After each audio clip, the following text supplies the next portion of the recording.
Welcome back to our channel, ladies and gentlemen. Thank you for choosing our channel. And if you're watching for the first time, please take a second or two and subscribe to the channel. Click the notification bell. You can also like our videos and share them. Pressure is piling on the Kenya Kwanza government to do something to ensure that they reduce the cost of living. Today, the Catholic bishops gathered and discussed the situation in the country, as they have always done. And they gave their report. And they insist that they have always appealed to President William Ruto to ensure that he abolishes some of these punitive taxes. And they insist that they will still pressurize Ruto to do the same, and the time is now. We have appealed to the government on several occasions to reconsider the issue of overtaxation of the Kenyans, and especially to incomes of those in the lower income bracket. This one factor has greatly affected the family income in a disproportionate way, leading to anger among Kenyans. We appeal yet again to the government to find reasonable balance between the desired income for the government and the minimum protection of the basic needs of the very ordinary Kenyan, and respect to their dignity. Speaking separately, Raila Odinga resurfaced. Many people saying Raila is quiet. And I want Raila to go silent completely. Because I have realized that the people who are busy telling Raila to speak are the people who rejected him. The Azimio fraternity are not saying that Raila is quiet because they know. In fact, it is the Azimio fraternity who told Raila it is time to stay quiet, because Raila is not a ladder. Whenever he presents himself to be voted by the very, very people who are now suffering, they reject him because of the lies that they swallow and the fallacies that have always been projected by the Kenya Kwanza team. So Raila warned Kenyans, and he told them that they knew as Azimio that you can never prosper as a nation when you rob the middle class and the rich, and you purport that you want to enrich those who are at the lower, the lower cadre of the economic pyramid. We warned that Kenya Kwanza was never going to help the hustlers by robbing the rich and the middle class. In the wake of the Finance Act of 2023, we warned that no nation can ever tax its citizens into prosperity. We are concerned that it is getting too late to change the course. We fear that consequences of the foundation laid in the first year of this administration could linger for years if nothing is done. Our country could lose the competitive edge that it has always had in the region and sub-Saharan Africa. This bad situation could easily get out of hand. What is to be done?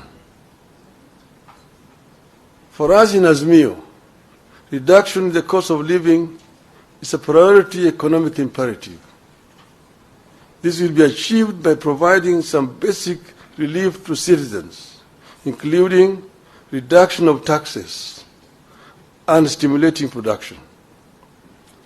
To release resources to achieve these objectives, government must cut the budget by an estimated 500 billion shillings. The current policies have hit low-income families particularly hard. These are the same low-income families that the administration promised to lift up. These families spend more than 40% of their income on food. They deserve and require relief. The reason why these two reports are coming today is because yesterday Ruto did an address to the nation where he addressed the joint parliament, the Senate and the National Assembly. And the events that surrounded the State of the Nation's address were very sad. Because instead of the president looking at the reality and at the situation in the country, he decided in his usual manner to play around cheap politics, selecting a few people to call, and they were praising the government, and then talking about the Hustlers Fund and fertilizer, as if fertilizer is the author and the finisher of our problems and predicaments. And instead of giving hopes, he decided to play fallacy. And I think this is the reason why they decided that they should now speak out on this. Because you all know that the reason why we are in this mess is because of the government's appetite to tax anything and everything. And so as a result of that speech, they feel if they don't speak now, things are going to deteriorate to a situation where we cannot come out. Number two, there was this narrative that William Ruto should be given time. In fact, he had promised that within 1 year, he shall have turned this economy and stabilized it. Now people have waited, and more than 15, 16 months down the line, there is no hope, there is no light at the end of the tunnel. Things continue to get worse. And if you ask me, there is no need of waiting, because the more we wait, the more things get tougher. And one thing that surprises me is the fact that the Kenya Kwanza brigade is not tired of this blame game. If you look at what they post, most of their bloggers, people like Itumbi, Bianca and Makori, those bloggers, they still insist that we are in an economic quagmire courtesy of Uhuru's mess in a government that William Ruto was a partner, taking salary as a deputy president and enjoying privileges. And I insist that if we still want to look back and blame someone for our mess, this government will not succeed. And it only seems that there is a lack of a plan. When William Ruto was campaigning, he said he had a plan for everything. The plan is not working. And Raila Odinga and the Azimio fraternity, the clergy, not the M-Pesa bishops, but the clergy, those who really are concerned about the Kenyan affairs, have realized that the plans are not working. And that is why they want to stand up and be counted. Because if they are quiet, history will judge them very harshly. Number three, recently, Alice Wahome, who is the cabinet secretary in the Ministry of Land, has raised taxes on land rates. Kithure Kindiki, the cabinet secretary in the Ministry of Interior, has proposed to raise taxes. I mean, to raise the price that you pay when you want to get a national ID, when you want to replace it. Because I remember when we were in school, as we were completing our fourth form, the government officials came to our school and we applied, so that by the time we were out of school, it only took a few months and we got our national ID cards. And I think they were doing this because they were projecting that maybe some people after Form 4 would get some jobs around, others would proceed to colleges and all that. Then later, some little token fee was introduced. Now today, you pay 1,000 for you to acquire an ID. A hustler who has just completed school does not even have any money, still has got some school fee arrears in school, you require them to pay 1,000. To replace an ID was it 200 shillings or 100? I don't know. Now you pay a whooping 2,000 Kenya shillings. I thought that this government is full of madness. It didn't end there.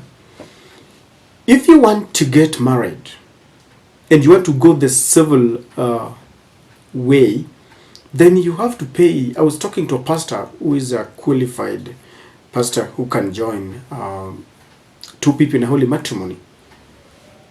And you are being told that now you pay about 50,000, or how much is it? Everything.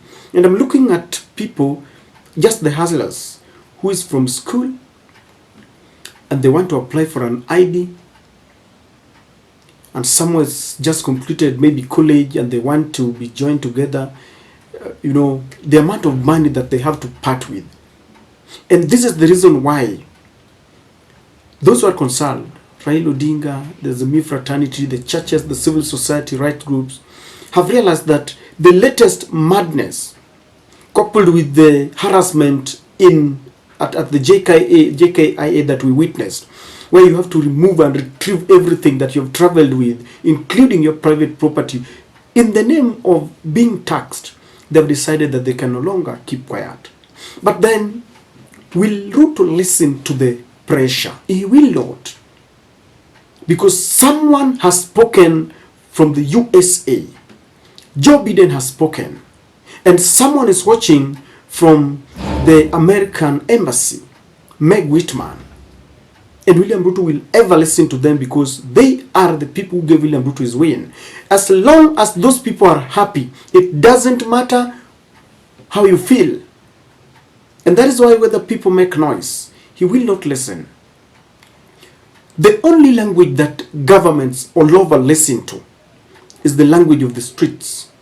But then when Raila took people to the streets, some of the very people who are now suffering were given pangas, and they were looking for their Azimio supporters and Kenyans who went to the streets. They wanted to cut them into pieces. Today, they are the same people who are saying that Raila has gotten to bed with the government, Raila has left his people and abandoned them. I mean, you cannot... Is it having your cake and eating it, or eating your cake and having it? You cannot blow hot and cold at the same time. And so, ladies and gentlemen, this kind of pressure is being piled, but I don't think it will lead to anything. Not unless Kenyans themselves decide to come out without Raila, without Pastor Muheria, Bishop Muheria, I think that's the title. Unless Kenyans just decide that we are tired, tumefika mwisho, nothing will happen.